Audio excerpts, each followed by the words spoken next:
আরো কথা আছে, আমাদের সামরিক বাহিনীর বিরুদ্ধে বিষোদাগার না করে সামরিক বাহিনীকে আরো শক্তিশালী কিভাবে করতে হবে সেটা হলো আরো নেক্সট স্টেপ। জাতীয় ঐক্য এবং সামরিক বাহিনী শুধু এই দেশ রক্ষা করতে পারবে না, এই সাথে আপনাদের মতো যুবক যুবতীদেরকে সামরিক প্রশিক্ষণ দিতে হবে বিএনসিসির মাধ্যমে, যেটা অলরেডি শুরু হয়েছে।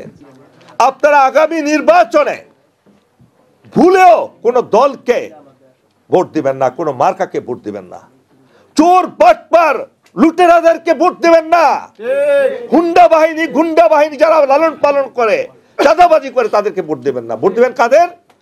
300 আসনে যোগ্য, সর্বোচ্চ যোগ্যতা সম্পন্ন, দেশপ্রেমিক, ইমানদার। পার্বত্য চট্টগ্রাম, বাংলাদেশ, ভারত একটা আগ্রাসী রাষ্ট্র, এটা আমাদের প্রথমে বুঝতে হবে। আধিপত্যবাদী রাষ্ট্র, তারা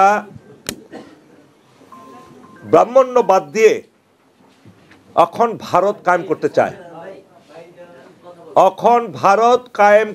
চায়, 1 নাম্বার। এবং সেটা 2 বছর আগে তাদের পার্লামেন্ট ভবন উদ্বোধন করার সময় এখন ভারতের মুরাল উদ্বোধন করেছে 40 জন সাধুকে দিয়ে, ব্রাহ্মণ সাধুকে দিয়ে। নরেন্দ্র মোদী উপস্থিত ছিলেন, এটা তারা অফিসিয়ালি ঘোষণা করেছে।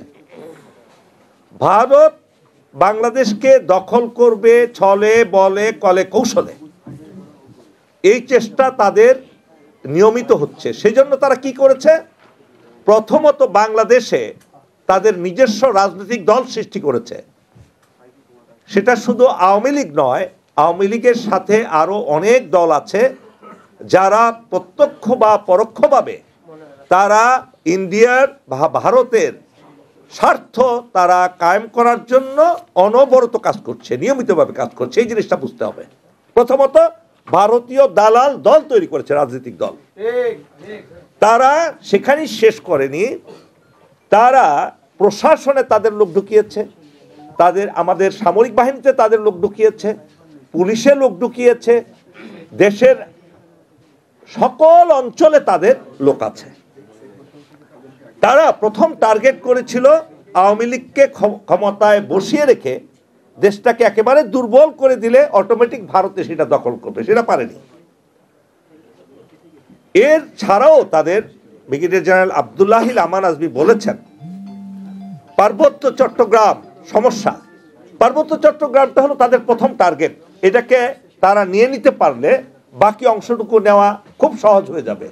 অলরেডি তারা শুরু করেছে আমাদের 22 কিলোমিটার যে একটা চিকেন নেক আছে সেটাকে বড় করার জন্য। এখন এর থেকে বাঁচার উপায় কি?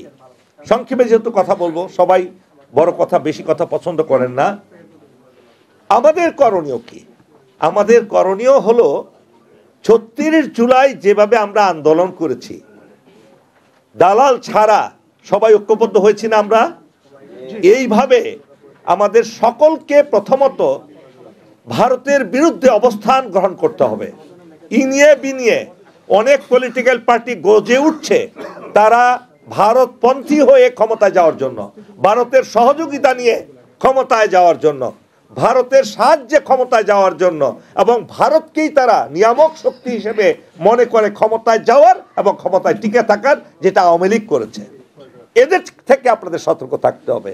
আপনাদের সতর্ক থাকতে হবে তাদের থেকে যারা জেনে শুনে অবৈধ অর্থের মালিক, গুন্ডা বাহিনীকে যারা পরিচালনা করে, তাদেরকে আবার নমিনেশন দিয়েছে রাষ্ট্রীয় ক্ষমতা আসার জন্য। এটাও কিন্তু অশনি সংকেত বাংলাদেশের জন্য।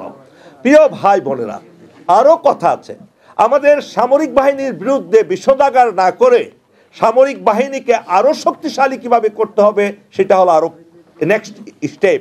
জাতীয় ঐক্য এবং সামরিক বাহিনী শুধু এই দেশ রক্ষা করতে পারবে না, এই সাথে আপনাদের মতো যুবক যুবতীদেরকে সামরিক প্রশিক্ষণ দিতে হবে বিএনসিসির মাধ্যমে, যেটা অলরেডি শুরু হয়েছে।